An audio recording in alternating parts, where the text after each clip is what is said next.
The moment I heard the electric saw whining in the distance, I thought someone was stealing lumber from the old ranch next to mine, but when I sprinted up the hill and looked down, the sight hit me so hard I almost laughed, cried, screamed, and fainted all at the same time, because standing proudly in the middle of my land was a fully framed guest house with workers climbing over it like ants, and right in the center of the chaos, giving orders like a general who had conquered enemy territory, was the HOA president herself, insisting louder and louder that everything within her line of sight belonged to her HOA, and that I needed to stop trespassing on my own property. It took me a whole 10 seconds to realize that the insane situation was not a dream, not a prank, not a hidden camera stunt, and definitely not a misunderstanding, because she turned her head, saw me stunned, and shouted at the top of her lungs that I was blocking her construction progress, as if I were the problem, and not the woman who had just built half a house on land she did not own.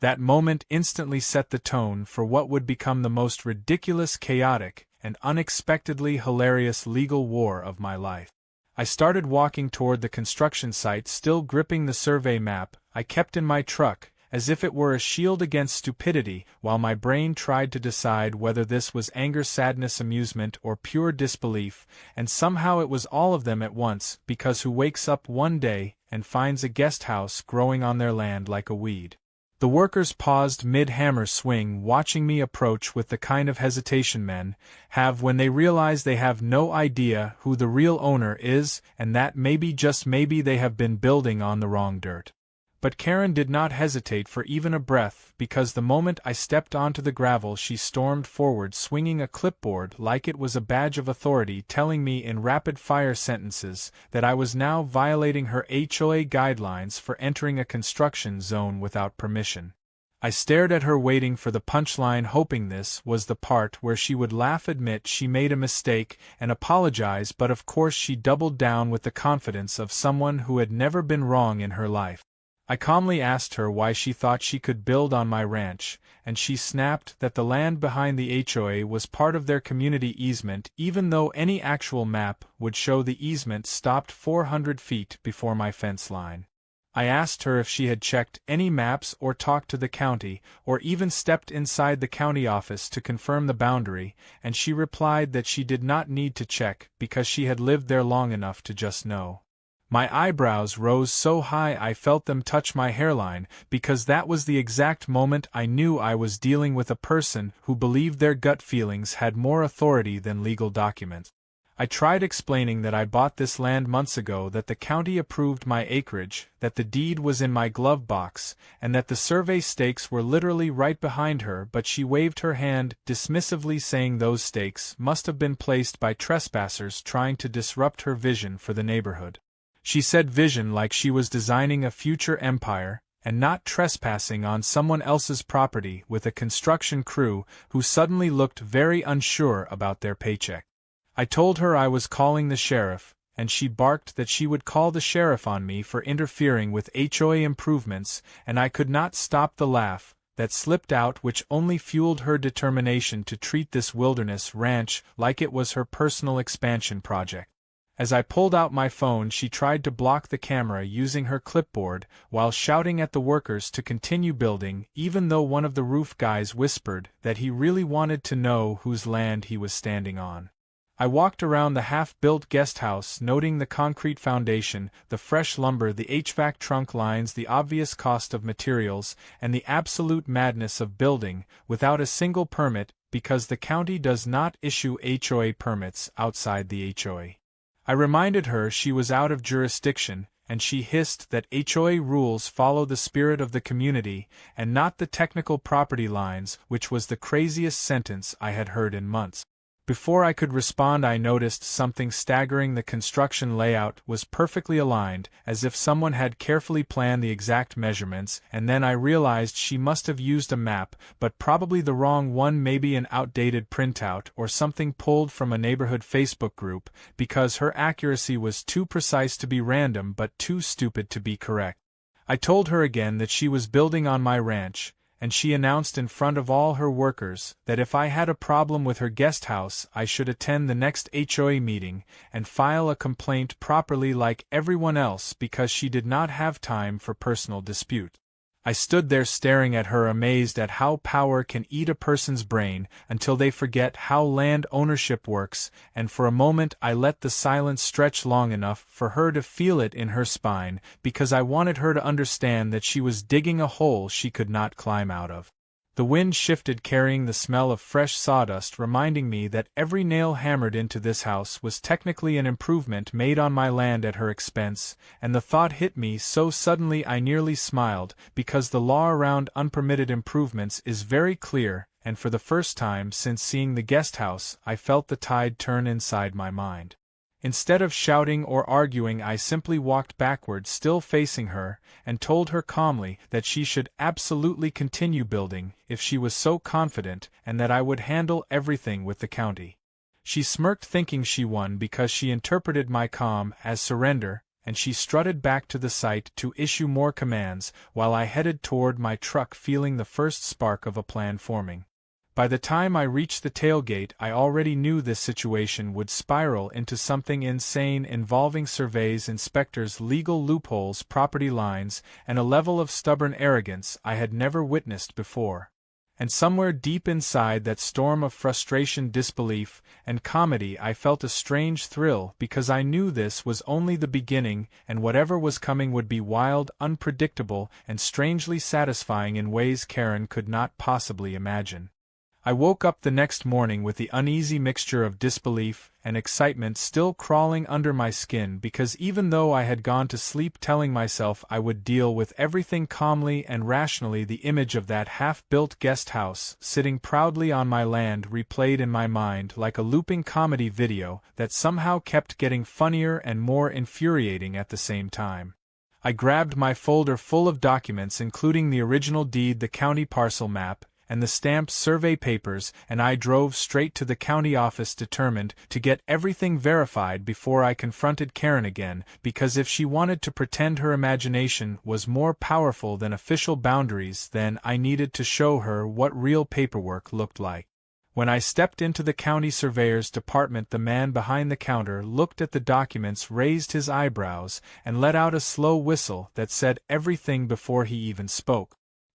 He asked me if the structure had already gone vertical, and when I told him yes, the framing was already completed, he looked at me with a mixture of disbelief and resigned amusement, because apparently this was not the first time an HOA president had overstepped, but it was the first time someone built an entire structure hundreds of feet outside their territory. He rolled out a large laminated map on the countertop, tracing the boundaries with practiced hands, showing exactly where the HOA stopped, where my property began, and how Karen had managed to place her guest house perfectly centered on my acreage with such overconfident precision that it almost felt intentional, even though everyone knew she simply trusted her instincts more than government records. The surveyor printed out fresh copies, highlighted the borders in bright ink, and signed them with the authority stamp before advising me to take photos and videos of everything immediately, because the county inspector would need proof before issuing a stop work order. I thanked him and left the office feeling a little lighter, because at least now I had every document necessary to shut this madness down. But as I drove back toward the ranch, a strange feeling settled over me, like something bigger was waiting just around the corner. When I arrived, the workers were still there hammering away, while Karen strutted around in her sun hat, pointing at things with her clipboard, as if she were directing a movie. She saw my truck and immediately stiffened, then marched toward me with a look that suggested she had rehearsed her morning speech. Before she could open her mouth, the county inspector pulled into the dirt road behind me, his white truck kicking up dust, and the sight of him instantly changed the air, because even the workers paused when they saw the county logo on the door. Karen froze for a moment, then plastered on the fakest polite smile I had ever seen, walking toward him, as if he were a guest she had invited personally. The inspector stepped out holding his tablet and clipboard, giving me a small nod when he recognized the stack of documents in my hand, before turning to Karen with the neutral expression of a man who deals with difficult people for a living. He asked her if she had a permit for the construction, and without missing a beat she told him she did not need one, because the HOA handled its own development approvals, which was such a stunning misunderstanding of reality that I saw two workers exchange worried glances. The inspector blinked slowly, then asked her if she was aware that the land she was building on was not part of the HOA jurisdiction, and she laughed in a sharp, offended tone, declaring that she had lived in the neighborhood for 20 years and knew exactly where her boundaries were because she personally watched the land change over time, as if observing something with human eyes somehow allowed her to define its ownership. I handed the inspector the stamped survey papers, and he reviewed them carefully, then asked Karen to show him any documentation she had to prove the land was hers. She stuttered for the first time in hours because the truth was she had nothing: no deed, no parcel printout, no map, no permit, not even a screenshot from a phone app, because she had built the entire guest house based purely on confidence. When the inspector finally told her that she had built a structure entirely on someone else's private property, without a permit and without legal authority, her face drained of color, but only for a moment, because she quickly bounced back, insisting that the map had to be wrong or outdated, and that the county must have incorrectly labeled something. She said this while standing directly next to a metal survey stake that had been in the ground longer than her HOA had existed. The inspector issued an immediate stop work order, and placed a bright sticker on the wooden frame telling the crew they could not drive a single nail until the situation was resolved.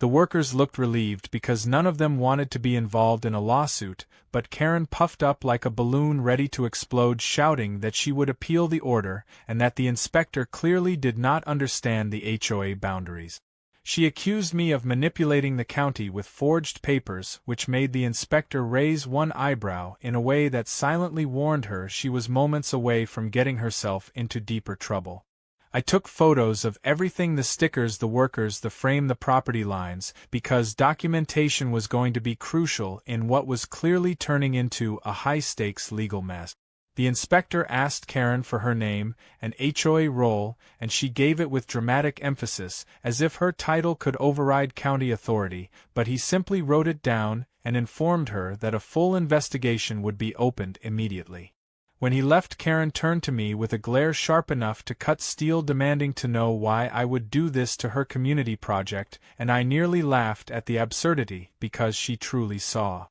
herself as a visionary expanding her kingdom, not as someone who had trespassed onto private land. I tried to stay calm, explaining again that she built on my property, but she interrupted, claiming I must have moved the survey lines, which was impossible because they were cement set years before I even lived there. She stormed off to call her board members, pacing in circles as she dramatically explained her version of events, twisting everything so that she appeared victimized and I appeared hostile, even though the facts were painfully clear to everyone. The workers eventually packed up their tools and drove off, leaving the half-built structure standing awkwardly in silence like a monument to arrogance and denial. As Karen continued ranting on her phone, I walked around the building, inspecting every inch, knowing that every board, every nail, every measurement would matter later. By the time I reached the backside of the guest house, I noticed something I had not seen before. The entire structure was placed with such accuracy that it perfectly aligned with the natural clearing on my land, which meant she had clearly used a map, just not the correct one. That realization gave me a spark of curiosity mixed with a bit of dread, because if she had referenced a wrong map, it meant someone else in the HOA might have encouraged her, or she might have pulled records from an outdated file that would open another can of chaos. As I returned to my truck, I saw her slam her phone into her bag and announce that the HOA emergency meeting would be held that evening, and that I was expected to attend. I smiled inwardly because attending an HOA meeting as a non-member to discuss a house built illegally on my land sounded like the kind of spectacle that would escalate everything in the most chaotic and entertaining way possible, and as much as I did not want more drama, I had a feeling I would need to be there for the next twist waiting just beyond the horizon. By the time the sun dipped behind the tree line, I knew walking into the HOA emergency meeting would feel like stepping into a cage full of confused but highly vocal parrots, all screeching different versions of the truth, while pretending each one was the official gospel. I pulled up to the community clubhouse, and the parking lot was already overflowing, as if the residents sensed something dramatic was happening and no one wanted to miss the show. I walked toward the doors with my survey documents tucked under my arm, and the moment I stepped inside, every conversation died, instantly replaced by a heavy silence and dozens of suspicious eyes all locked on me like I had marched in wearing a villain cape. Someone whispered that I was the man trying to destroy their neighborhood expansion, and someone else muttered that I was the one who had tricked the county into shutting down Karen's beloved guest project, and the entire room carried that nervous energy people get when they know drama is about to erupt. Karen stood at the front of the room behind a folding table covered in mismatched files and printed pages, but instead of looking embarrassed or apologetic, she looked energized like a general about to rally her troop. The second she saw me, she pointed dramatically and announced that the trespasser had arrived, which triggered a soft ripple of gasps, even though her statement was the complete opposite of reality. I almost opened my mouth to correct her, but she steamrolled ahead, beginning her speech with a fiery intensity that suggested she had rehearsed every word. She explained to the room that her mission had been to beautify the community by adding a guest house for HOA visitors, and that I had appeared out of nowhere accusing her of stealing land and sabotaging her project. She described me as unreasonable and hostile, claiming she had tried to resolve things peacefully, but I had instantly escalated everything, which made half the room nod sympathetically because they trusted their president without question. I let her ramble for a few minutes, listening carefully because sometimes letting someone talk freely reveals more than any interrogation, and sure enough her story slowly drifted into territory so illogical that even some HOA members began frowning in confusion. She claimed the land behind the HOA was historically considered community space, and that my purchase was likely illegitimate, but when she said that the HOA members exchanged uneasy looks because even they knew land purchases did not depend on neighborhood traditions. Finally I stepped forward, choosing my moment carefully because the atmosphere was thick with tension and caution. I placed the stamped survey papers on the table and spoke calmly, explaining that the land she built on was legally mine, that the county had confirmed it, and that the guest house was constructed without permits, making it an illegal structure on someone else's private property. I saw several eyebrows rise when I mentioned the county inspector, because most people in that room understood the seriousness of dealing with county authorities, even if they believed in their HOA more than logic. Karen tried to interrupt multiple times, insisting the documents were fake or outdated, but this time the room was no longer blindly nodding. One man asked her if she had checked any maps before building, and she responded that she did not need to because she knew the land by memory, which was met with an uncomfortable silence, because everyone understood how ridiculous that sounded. Another woman asked her why the HOA board had never discussed adding a guest house, and Karen stiffened before replying that she had intended to inform them once construction was further along, which only deepened the confusion and suspicion. I explained that the county had issued a stop work order, and that any attempt to continue construction could result in fines and further legal consequences. As soon as I said the word fines, the room shifted like a herd hearing a predator rustle in the bushes, because nothing terrified HOA members more than unexpected costs. A man in the front row raised his hand and asked Karen if the HOA would be responsible for the penalties, since she had approved the project without consulting anyone, and her face tightened so quickly it was almost comical because the panic she had been hiding started to leak through her expression. She stammered that she had been acting in the best interest of the community, and that the financial responsibility would depend on how the investigation concluded, but that only made things worse. Whispers grew sharper, slicing through the room, as people realized the danger of being financially entangled in her mistake. One woman demanded to know if their dues would increase, another complained about previous decisions Karen made without approval, and yet another person said he had always wondered why she acted like the HOA extended beyond its actual borders. For the first time since I met her, Karen looked genuinely uneasy because her control was slipping and every question weakened her authority. Sensing an opportunity, one calmly unfolded the large county parcel map on the table, making sure everyone could see the highlighted boundary lines, and when the room collectively leaned forward, it was like watching a flock shift direction in perfect unison. I traced the HOA border with my finger, then traced my property line, showing clearly how far apart they were and how the guest house sat directly in the middle of my land. The moment the visual truth was undeniable, the room broke into scattered murmurs, some shocked, some angry, and some downright furious. One man turned on her, demanding to know how she made such a colossal mistake, and she snapped back that the map must have changed recently or the county had mislabeled something. That only escalated things, because accusing the county of shifting land boundaries was beyond absurd, and several members openly questioned her leadership for the first time. I almost felt sorry for her, but then I remembered her shouting at me, calling me a trespasser on my own land, and all sympathy evaporated. As the meeting devolved into bickering, Karen slammed her clipboard on the table to regain control and declared that the HOA would conduct its own investigation separate from the county.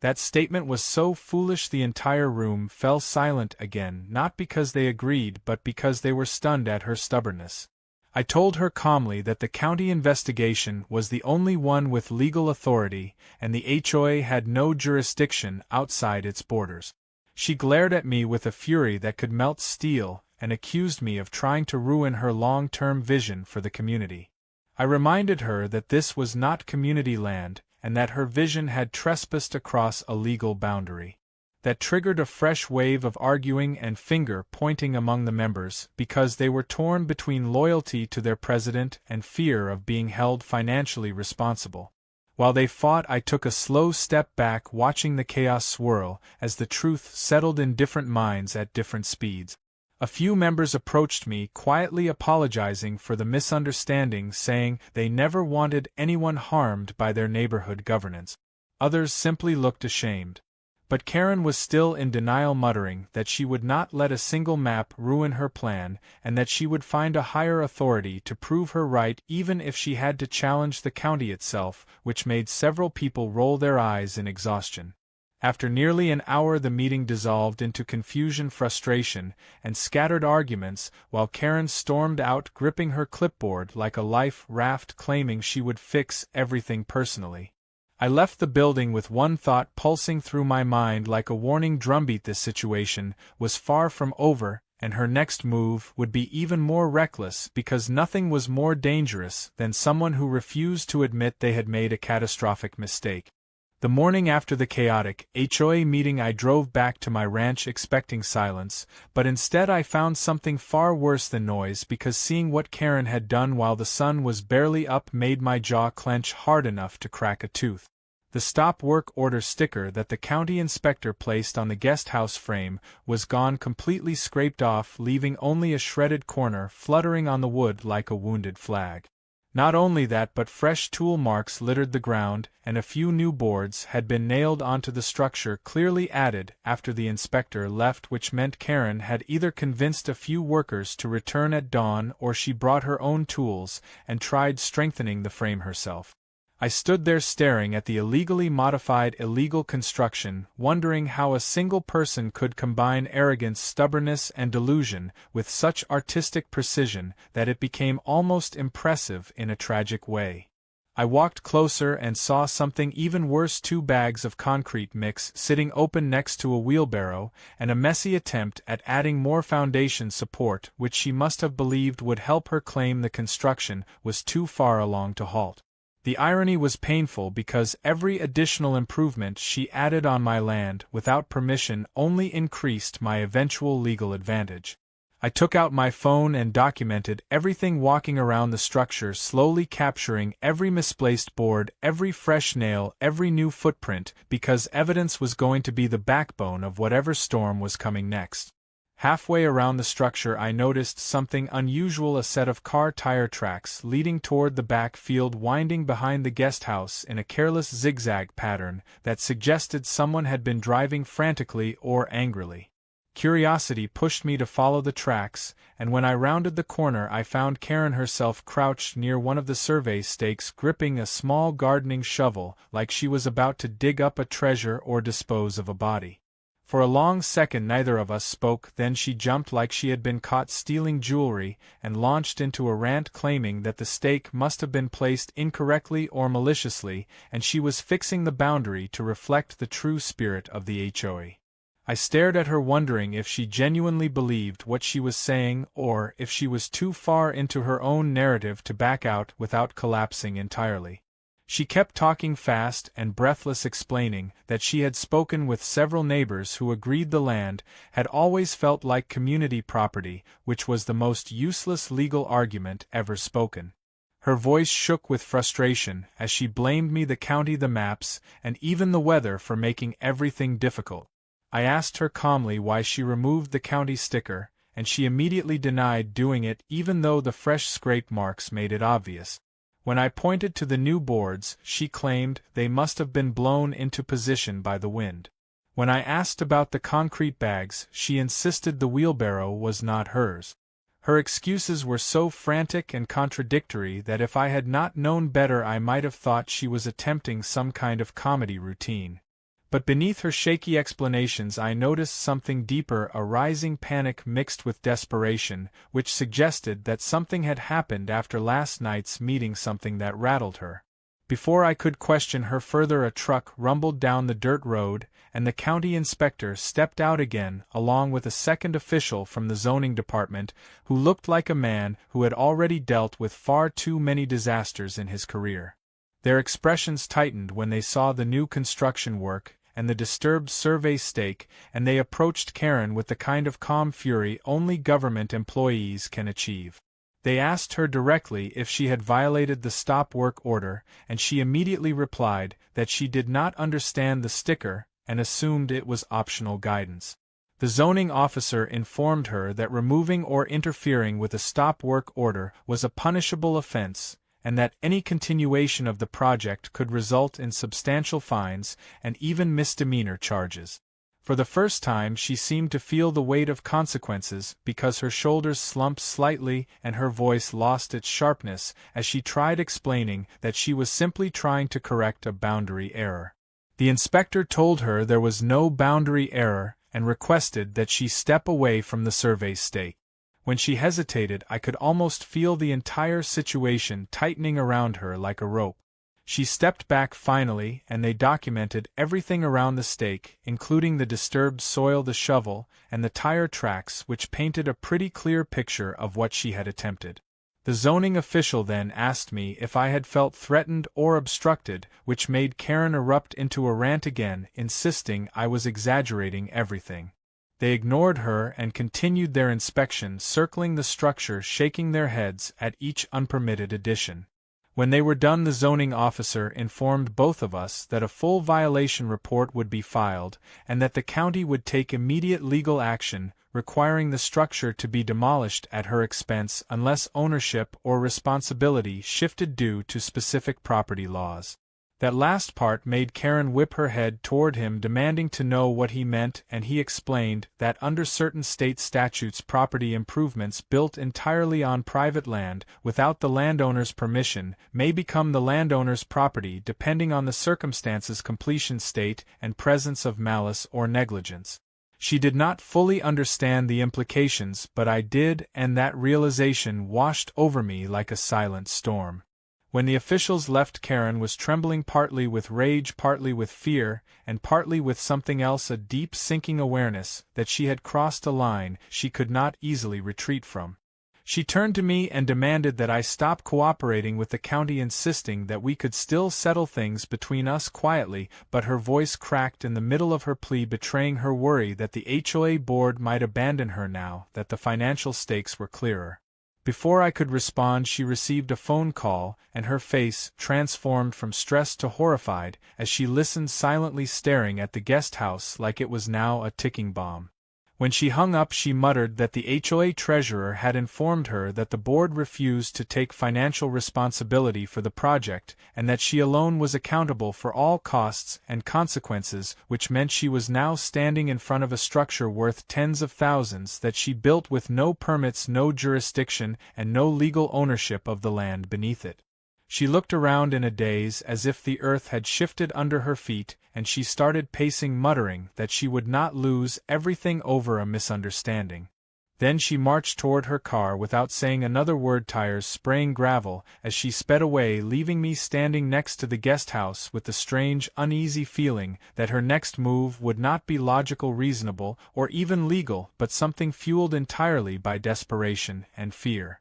By the time afternoon settled into the valley, the tension around the ranch felt thick enough to weigh on my shoulders because the guest house stood there half-built and silent, like a stubborn reminder of the chaos Karen had created, and I knew without a doubt she was somewhere plotting her next disastrous move. I spent the next few hours walking the edges of my land, taking pictures of every boundary marker, every corner stake, and every place where tire tracks or footprints hinted at her frantic midnight tampering, because documentation was becoming my full-time survival strategy in this spiraling mess. The county had already warned her twice, which meant her next violation would drag everything into a level of conflict I had no desire for but was fully prepared to handle. As I rounded the back fence, I saw a pair of HOA members cautiously walking toward me, waving awkwardly like people approaching a wild animal they hoped would not bite. They introduced themselves, quietly explaining that they were not here to defend Karen,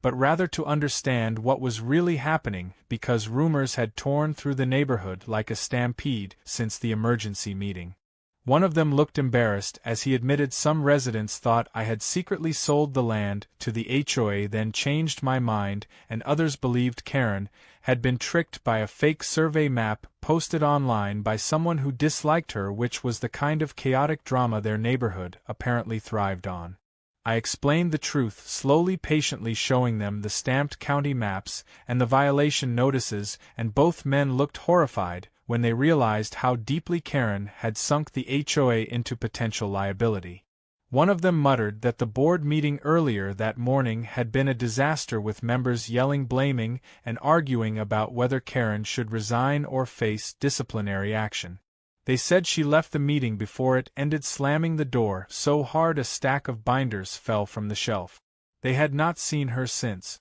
When they left, I sat on the back steps of my cabin thinking through everything, because the situation had shifted dramatically. Karen was no longer just delusional, she was cornered, desperate, and isolated, which made her more unpredictable than ever. Evening shadows stretched across the property, and I noticed something strange, a faint flicker of movement near the guest house frame, like someone was sneaking around it. I walked slowly and quietly toward the structure, and the moment I got close enough to hear the crunch of gravel, I saw a figure dart behind the wall. My heart kicked up, because trespassing on my land had become a hobby for this HOA circus, and I was ready for anything. But when I turned the corner, it was not Karen. It was her vice president, a tall, nervous-looking man named Roland, who immediately held his hands up, as if I had caught him trying to steal copper wires. He stammered something about needing to inspect the foundation because the board was trying to determine whether they were responsible for any part of the cost if demolition was ordered. I told him plainly that the county had already made it clear the liability rested solely with Karen, since she acted independently without authorization. Roland rubbed his temples and admitted he was afraid the whole HOA might implode, because every issue from the past 10 years had resurfaced at once, members calling each other incompetent, hypocritical, irresponsible, and power-hungry. Apparently Karen had bullied half the board into approving questionable fines and micro-rules for years, but no one dared challenge her until this guest house disaster turned her presidency into a joke. While he talked, I noticed his eyes kept drifting to the guest house, like he was seeing it for the first time, realizing the magnitude of her mistake. He confessed that she had always been obsessed with expanding HOA influence, and had talked often about extending boundaries, claiming the county would eventually adjust them to match future development. That made everything click, because Karen had been acting as if she were simply fast-forwarding a process she believed was inevitable, which explained her certainty, even though the idea was pure fiction. Before he left, Roland told me something important, that she had stormed out of the meeting vowing to prove she was not wrong, and that she would bring evidence to force the county to admit its boundaries were outdated. He looked deeply worried and whispered that if I saw any suspicious activity I should call authorities immediately, because if Karen was desperate enough to tamper with maps or disturb more stakes, the consequences could become criminal. His anxious warning echoed in my mind long after he drove away.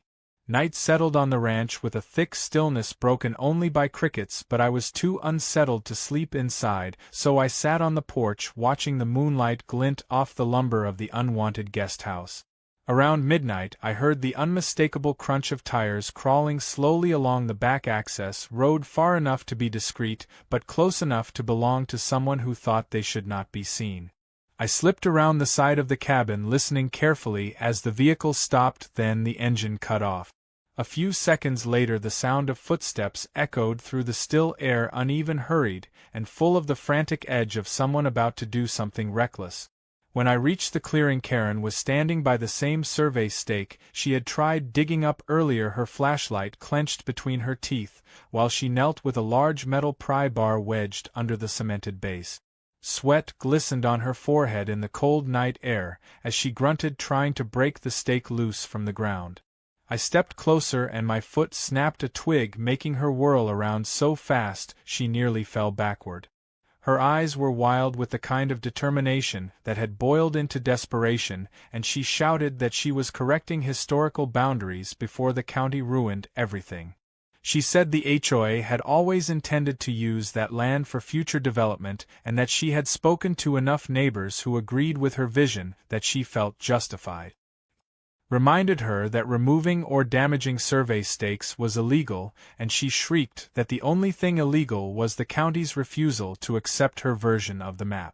She raised the pry bar again, but I moved closer, telling her firmly to stop, because she was making everything worse. Instead of listening, she burst into a rambling tirade about how her position was at risk, how the HOA treasurer had betrayed her, how the board wanted to suspend her, and how she refused to let a single mistake destroy her legacy. She lifted the pry bar again, but before she could apply pressure, a powerful beam of headlights swept over the clearing, and the familiar white truck of the county inspector rolled slowly toward us. Karen froze completely like a guilty statue, still holding the bar. The inspector stepped out with a second officer from the enforcement division, and when they saw her kneeling beside the disturbed stake with the tool in her hand, everything fell silent except for the harsh chirp of insects. The officer calmly asked her to stand up, and she did, but her hands trembled violently as she set the pry bar down. They asked her if she understood the seriousness of tampering with survey markers,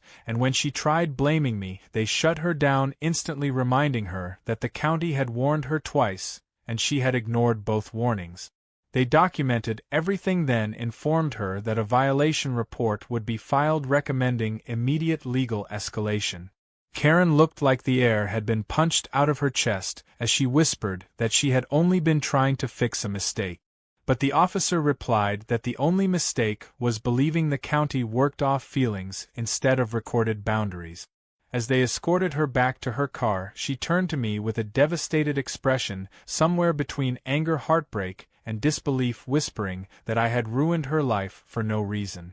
But as she drove away, escorted by the county truck, the truth settled heavily on the cold night air. She had destroyed herself, and this was only the beginning of consequences she could no longer outrun. The morning after Karen was caught prying at the survey stake, the valley felt different, as if the land itself understood that something irreversible had shifted during the night, and the air carried that sharp, uneasy quiet that comes right before a storm breaks fully. I brewed coffee on the porch, staring at the half-built guest house which stood stubborn and silent like the final monument of her collapsing authority. I knew after last night's incident the county would no longer treat her actions as simple mistakes, and sure enough, by mid-morning 2 county trucks arrived, followed by a third vehicle carrying a rolled-up high-resolution aerial survey that looked official enough to end arguments before they started. The inspectors stepped out with the calm seriousness of people preparing to deliver news that would end whatever hope Karen had been clinging to. They greeted me respectfully and asked if they could access the entire structure again to complete a final measurement. I led them around the property answering a few questions and watching as they placed new markers around the building to calculate exact distances and angles. After nearly an hour they called me to the front where the structure faced the driveway, and they unrolled the aerial survey sheet across the hood of one of the trucks. It was stunningly clear, every tree, every fence line, every slope captured in crisp detail, and when they traced the highlighted boundaries with their pens it became impossible for anyone including Karen to argue about the land again. The entire structure was not just slightly over the line or partially overlapping it, was placed so cleanly inside my parcel that it might as well have been designed that way intentionally, whether through her negligence or simply her arrogance. I felt the strange mix of satisfaction and disbelief, because while the evidence confirmed everything I had said since the beginning, it also meant whatever came next would be serious for her. As the inspectors finished packing up, I heard a familiar engine groan up the road,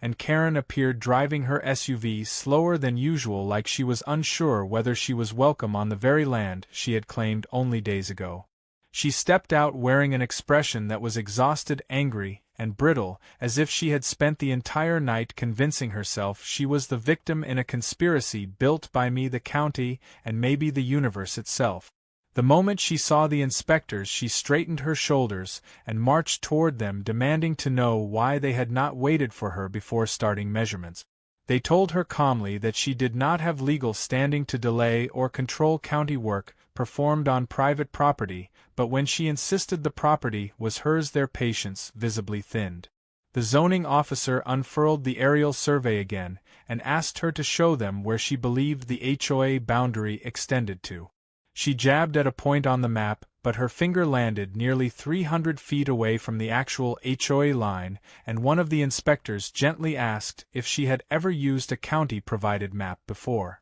Her answer was a firm no, because she trusted the original neighborhood developers and what she believed they had intended. When they told her community intention had no legal authority, her voice cracked with a frustrated laugh bordering on hysteria. The zoning officer then did something that finally shattered whatever fantasy she had left. He placed a small digital projector on the hood of the truck and projected the satellite overlay on a portable whiteboard.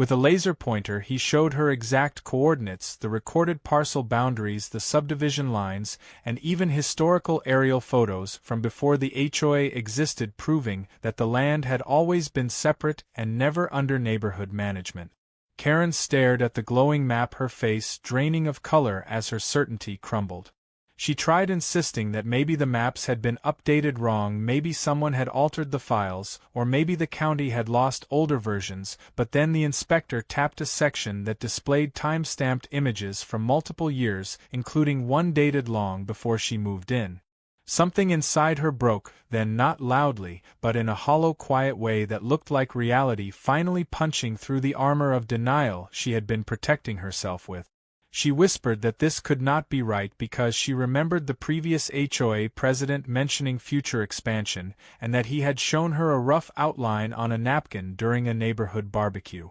The zoning officer blinked once, then explained evenly that a napkin sketch had absolutely no legal power in property matters, and her reliance on it had caused tens of thousands of unauthorized construction costs and multiple violations. She stepped back as if the air had turned too heavy for her lungs, and for the first time since I met her she looked genuinely lost. But the session was far from over. The inspector asked her about the construction receipts, the contractors, the materials, and the permits she claimed to have filed within the HOA, and she stumbled through excuses, saying she had been overwhelmed, had trusted the wrong people, and had intended to get proper paperwork later. When the zoning officer reminded her that building without permits was a violation in itself, she muttered that she did not know the county controlled rural land to this extent, which made every inspector exchange tired looks. Then the officer delivered the twist that made even me exhale sharply. The county had already prepared documentation for ownership reassignment because under state statute 14.62a subsection C, any unauthorized improvement fully constructed on the rightful owner's land without a good faith claim or verified boundary confusion becomes the legal property of the landowner upon completion or upon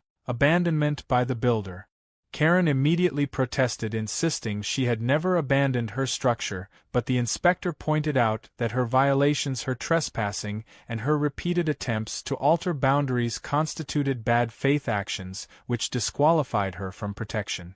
She tried again, arguing that the building was not complete, but the zoning officer pointed out that because she had poured the foundation, framed the structure, installed plumbing channels, and purchased roofing materials, the property met the thresholds for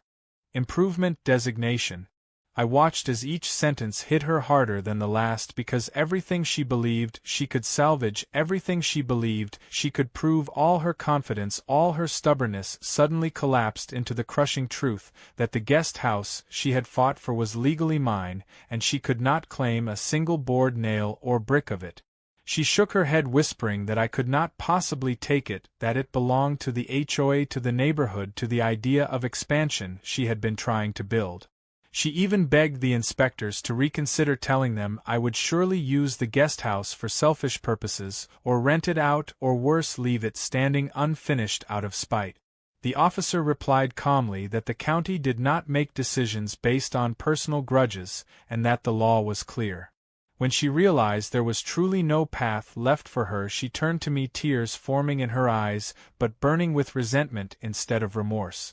She asked why I had not simply let her continue, why I had involved the county, why I was so determined to ruin her vision. I told her plainly that she built on land that was not hers, and instead of checking even one official map, she had used guesses, assumptions, and a memory of a napkin doodle to justify trespassing, causing damage, and violating county law. She looked away, her shoulders slumping, as if the weight of everything she had done was finally dragging her under. The inspectors completed the paperwork right there on the hood of the truck, then handed me a sealed copy informing me that the guest house would now be listed under my parcel improvements, and any further decisions, including finishing demolition, development, or claiming materials, were mine alone. As they packed up, Karen stood frozen, staring at the structure like it was a ghost of a future she had tried to force into existence. When the trucks finally rolled away, she whispered one last sentence, her voice hollow and trembling, saying this was not the end, and she would find a way to reclaim what was hers, even if the county did not recognize it. Then she climbed into her SUV and drove off, leaving a trail of dust behind her that looked like the fading remnants of her collapsing delusion, while I stood beside the guest house holding legal proof that everything she had built now belonged to me, and knowing deep down that the final storm was still waiting. Before the sun had fully risen the next day, I walked down the dirt path toward the guest house with the county documents in hand, feeling the strange, surreal weight of knowing that a structure I never asked for, never wanted, and never approved was now legally mine. The morning air felt sharper than usual, the kind of crispness that arrives when the world is rearranging itself, and I could not shake the uneasy tension in my chest, because even though the law had settled the ownership question, I knew Karen was not the type to accept defeat quietly or reasonably. The longer I stared at the house, the more absurd the situation became, because here stood a full structure built through pure entitlement, placed precisely where she had no right to build, and now it had become a strange trophy of her downfall. I wondered whether I should finish it, demolish it, sell it, or convert it into something ironic like a reading cabin for property laws, but every option felt too premature because the final chapter of this mess had not yet played out. As I circled around the frame, making notes on repairs and weak spots, I heard the distant sound of gravel crunching under tires, signaling exactly what I had been expecting all morning. Karen's SUV rolled toward the clearing, but much slower than usual, as if she were unsure whether she was allowed to get close to something she had built with stolen confidence. When she stepped out, she looked exhausted, her hair slightly disheveled, her expression hollow, but underneath that emptiness was a spark of stubborn fire refusing to die. She approached without speaking, at first staring at the guest house the way someone stares at a lost heirloom, now sitting in someone else's hands. Finally she broke the silence by saying she had spoken to an attorney early that morning, and he told her she might still have a chance to reclaim the building if she could prove I acted maliciously or interfered with her work in bad faith. I almost laughed, but her voice was trembling with a kind of desperation that came from someone clinging to the one remaining thread of hope they had left. I told her calmly that the county had documented every violation, every trespass, every attempt she made to alter survey stakes, and her removal of the stop work order sticker, and that no attorney would be able to twist that evidence into a story where she was the victim. She insisted the law had loopholes, and that she would find one, but her words lacked the sharpness they normally carried. This time they sounded more like excuses she was repeating to herself so she did not have to accept the truth. Before she could spiral further into her argument, we both heard another vehicle approaching, and she stiffened immediately. A large dark SUV pulled into the clearing, and out stepped 3 men in uniform county enforcement officers accompanied by the lead zoning administrator. Karen's breath hitched in her throat as they walked toward us with the brisk, purposeful stride of people who had arrived with a clear goal. The administrator greeted me politely, then turned to Karen with a level expression, telling her they were here to deliver a final notice based on the county's legal findings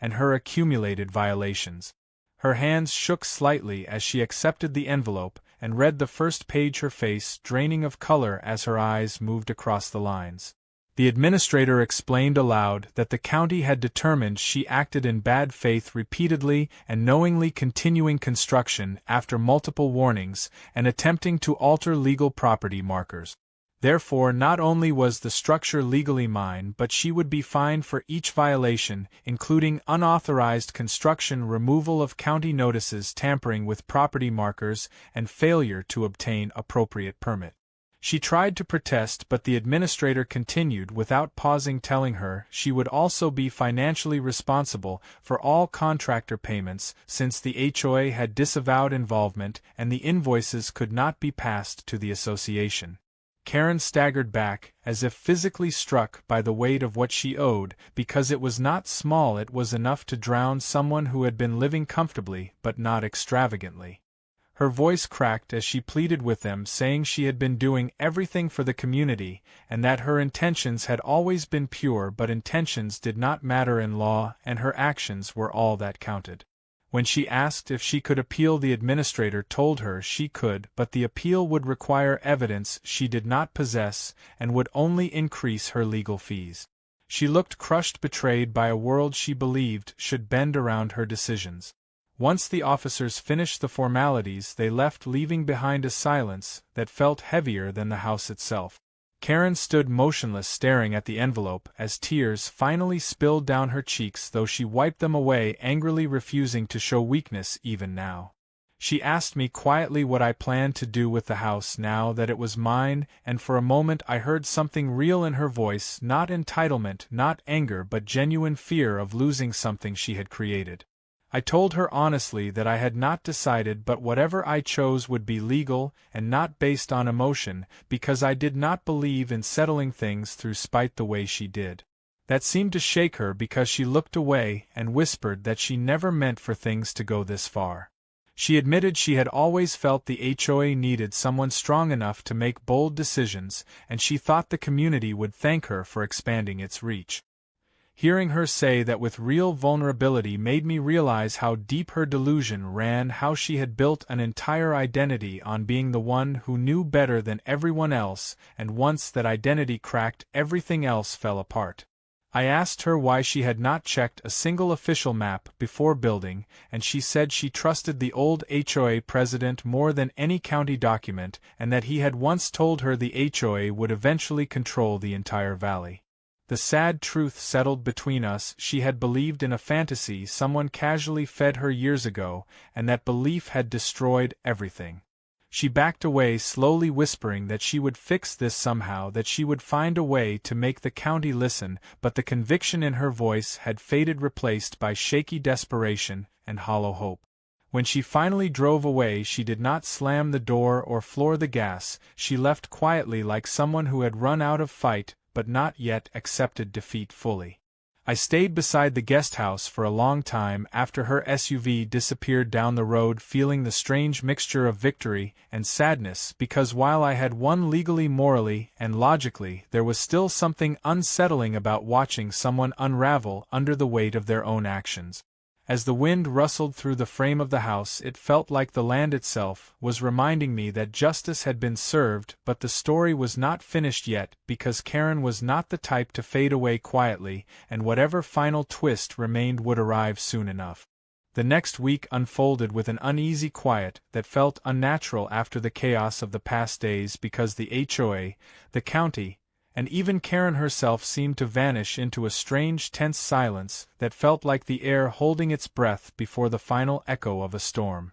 I spent my time clearing the brush around the guest house and examining the structure closely, knowing that whatever I decided to do with it would require real work, either finishing it or dismantling it piece by piece. Every time I walked around it, I was struck by the surreal absurdity that a building created purely through ego now stood firmly on my land, as a permanent reminder of how far entitlement can stretch before snapping. The county paperwork confirming the reassignment of ownership rested in a folder in my cabin, and every time I glanced at it the weight of the situation pressed deeper on my mind, because even though the legal battle was settled, the story felt unfinished, like a book waiting for its last page to be written. Late one afternoon, as the sun dropped low and turned the sky into a band of orange and fading gold, I heard a slow engine rolling down the road, and when I stepped outside I saw a long line of HOA cars pulling in like a caravan of uneasy pilgrims approaching a shrine they had tried to claim.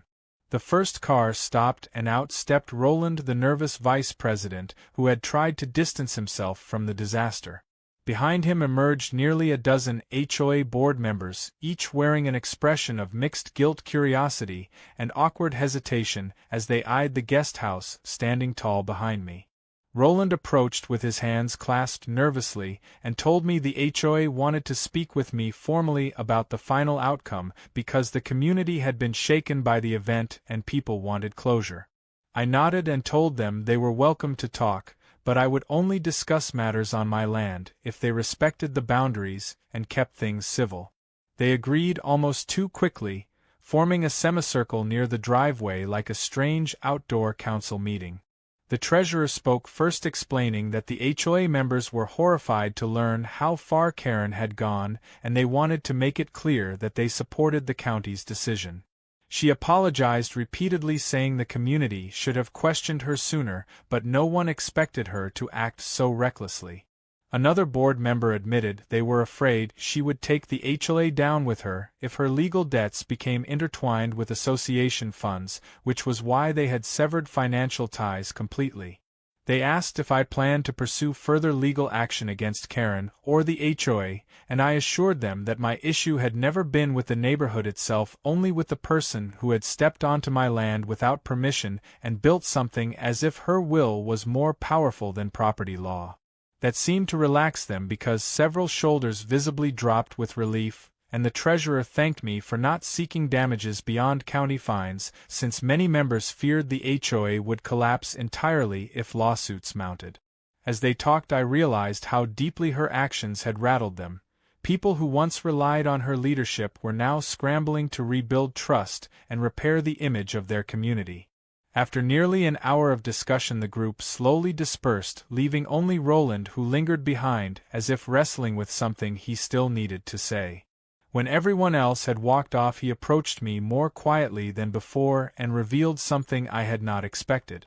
He told me Karen had not been seen for 3 days, not answering calls, not showing up at meetings, and leaving her home dark every night except for a single light near the kitchen window. The HOA was worried but unsure if they should contact authorities, because technically she had not committed a crime by disappearing. He looked genuinely troubled and asked if I believed she would do something drastic. I shrugged quietly, because I had seen the desperation in her eyes during our last confrontation, but I also knew she was too proud to ask anyone for help. After Roland left, I stood for a long moment staring at the fading sunlight, thinking about how a person so obsessed with control could lose everything in such a short time, and how fragile her self-image must have been if one mistake shattered her entire sense of identity. 2 days passed with no sign of her until late one evening just after dusk, when headlights slowly approached my driveway, not with the aggression she was known for, but with the hesitant, crawling pace of someone unsure whether they belonged. I stepped outside and saw her SUV roll to a stop near the guest house. She stepped out slowly, wearing plain clothes, without her usual polished appearance, her shoulders slumped as if carrying a weight far heavier than legal fines. She walked toward the house, silently tracing her fingers along the wooden frame before turning to look at me. Her eyes were swollen, like she had been crying for hours or days, and when she spoke her voice was rough and tired. She said she came to say goodbye not because she accepted the situation completely, but because she no longer had the strength to fight everyone and everything.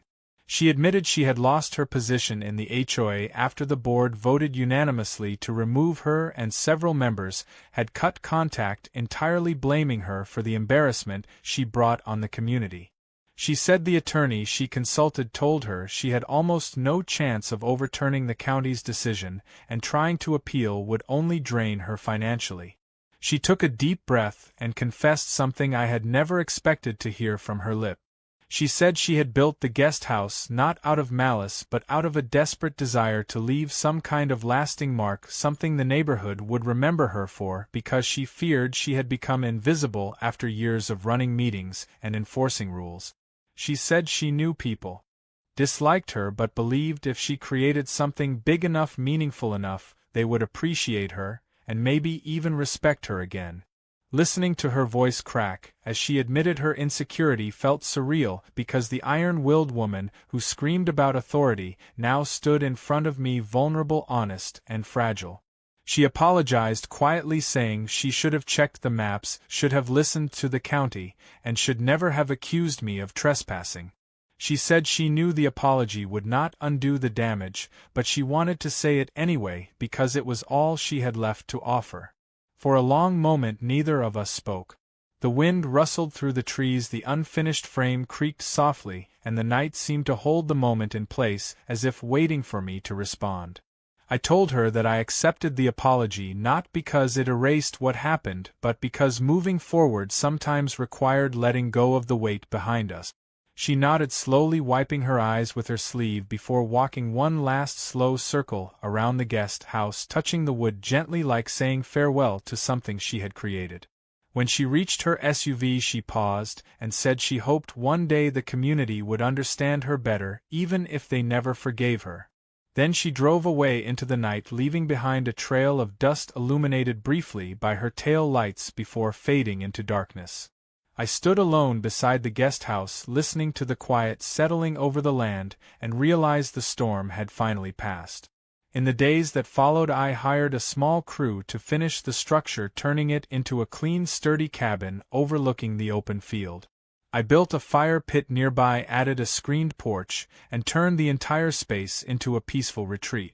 Every time I stepped inside, I remembered the madness that created it, the conflict, the drama, the unexpected downfall, and the strange, quiet redemption in the end. The cabin stood not as a trophy, but as a reminder that even the wildest storms eventually settle, even the most stubborn pride can crack, and even the biggest disasters can become something steady and useful in the end.